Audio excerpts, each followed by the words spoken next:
This is video 2 of the lecture for topic 9. We're getting into hypothesis testing and using Z in a minute, right? So just to refresh your memory, these are hypothesis testing steps. State null, set alpha level, state decision rule, collect data, calculate test statistic. Z is what we'll be doing today. Refer to the decision rule, okay, and state conclusion and describe it in plain English. So what about for Z? We state the null and alternative hypothesis as usual. The null is always no effect or no difference. We set our decision criteria. For example, alpha equals 0.05. This is just how surprising our result has to be for us to question whether the null hypothesis is correct. Alpha equals 0.05 means our sample result would occur less than 5% of the time given a true null hypothesis. We state our decision rule. So this will be reject if P less than 0.05, but we're using Z, so we're going to look for the corresponding critical value of Z, which we can look up on a table. We might have memorized some of them, okay? We can also use online calculators, right? So for a alpha equal 5 two-tail, we reject if Z greater than 1.96 or Z less than negative 1.96, right?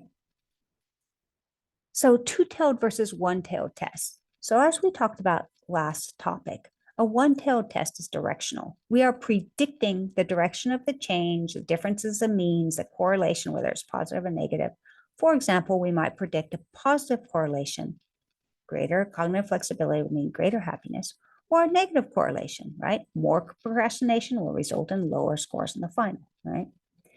Two-tailed tests are non-directional. We predict a difference in scores, but that's it. So religious faith will be correlated with life satisfaction, either positively or negatively. Either way, we can be right.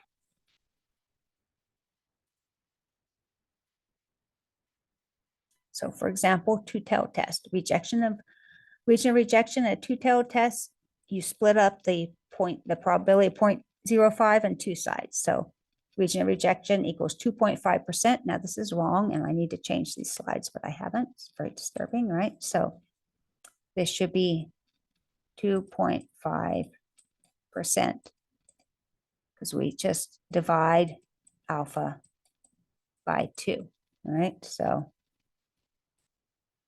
it's just dividing alpha by 2 and splitting it between the two tails. Okay, so what does this mean?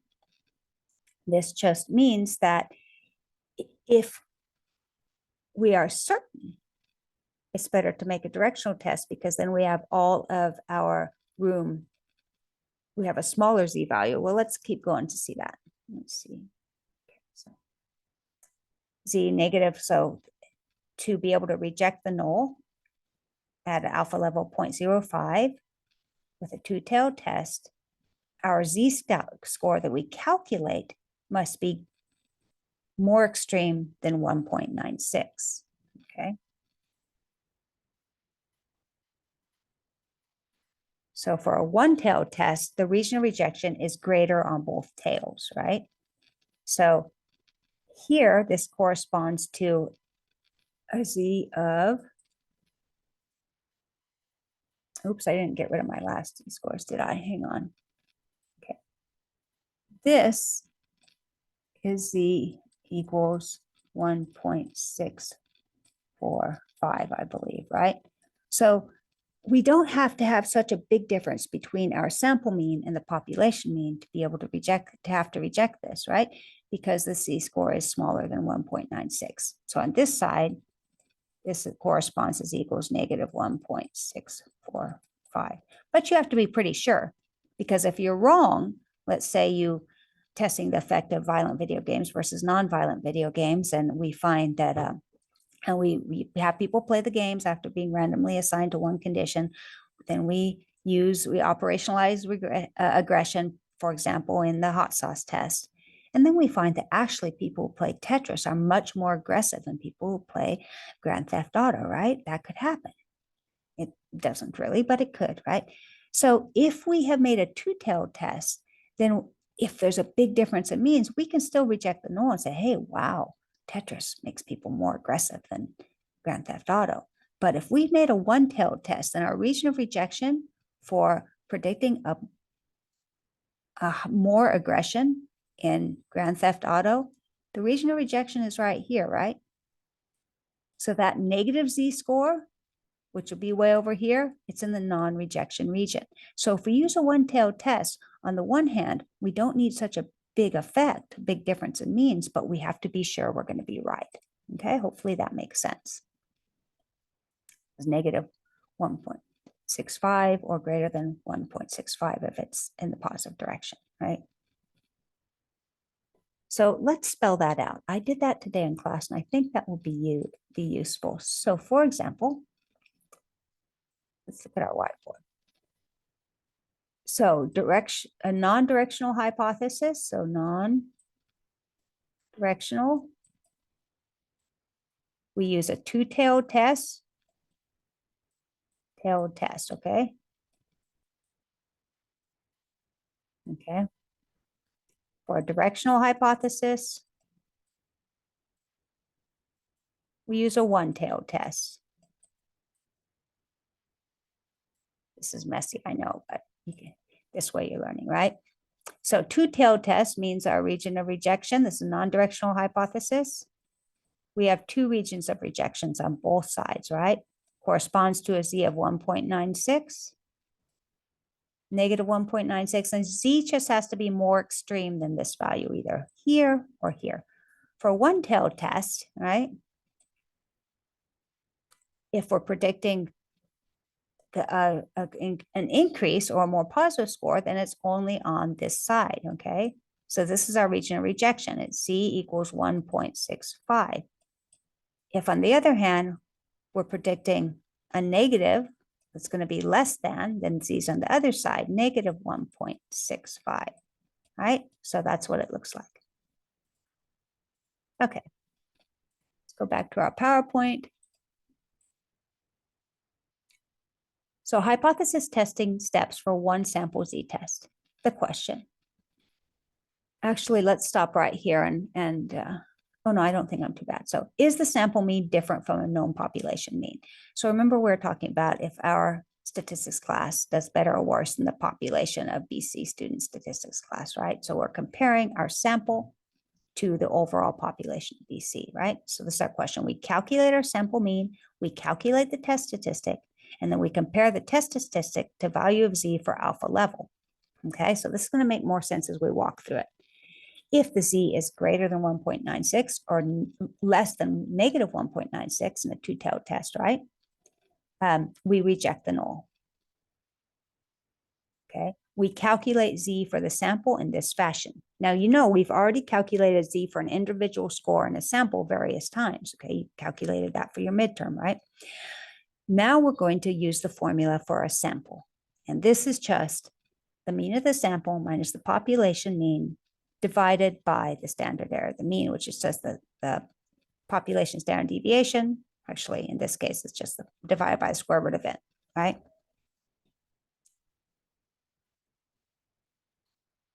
So for a one-tailed test, this is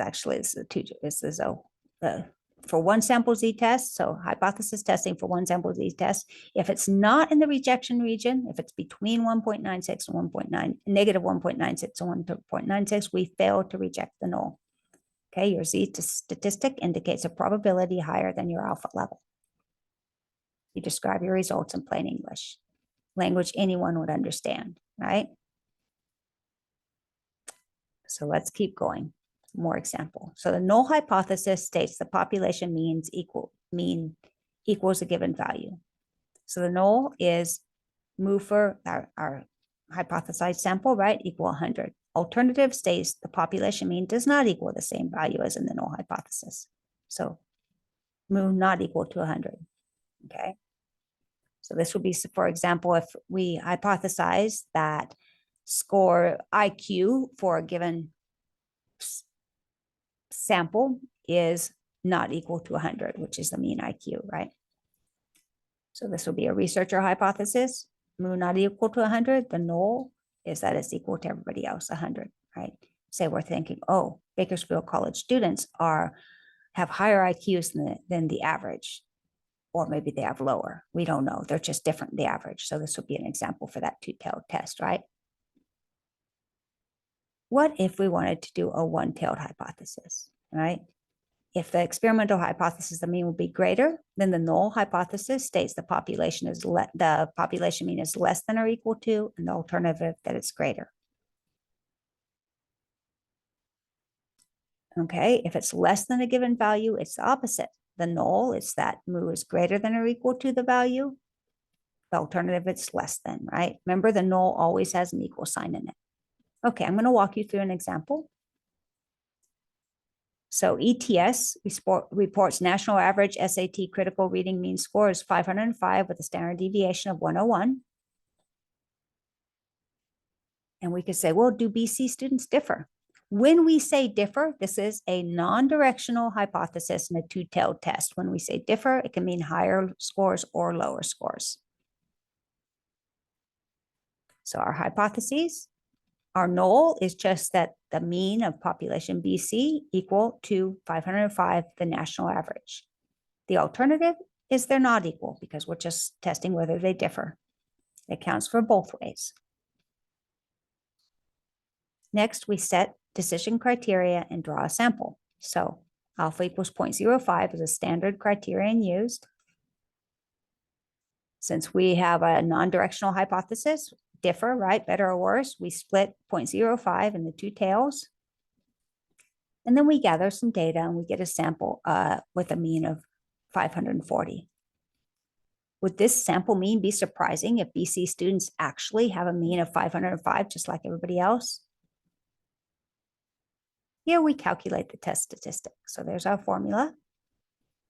We plug things in. So sample mean minus population mean divided by the population standard deviation divided by the square root of the sample size, which is 50. So we get 2.23, right? How likely is it to obtain this Z statistic? So we already know that a Z of 2.23 is 2 standard deviations above a mean. So we can probably guess this is going to be pretty unlikely, okay? So we also know that our critical value of Z is 1.96. So right now we can reject the null hypothesis. But if we want to have the exact value of P, then which is 0.026, we can use a Z table, which I'm not requiring you to do, or you can go to websites such as this one here and just plug in the values, right? So let's have a look. Right? This will be approximately right there, which is in the region of rejection. That's 2.23 in the region of rejection. So we decide that BC students have higher SAT verbal skills than college students in general, right? And we can write out the means and stuff if we want, but we have to make sure that the plain English thing is stated in a way anyone can understand. BC students have higher SAT verbal skills, full stop. Okay, the criterion was alpha, reject the null of P less than 0.05. Now, APA style wants 3 P values reported to 3 decimal places. If it's less than 0.001, then it just writes less than 0.001.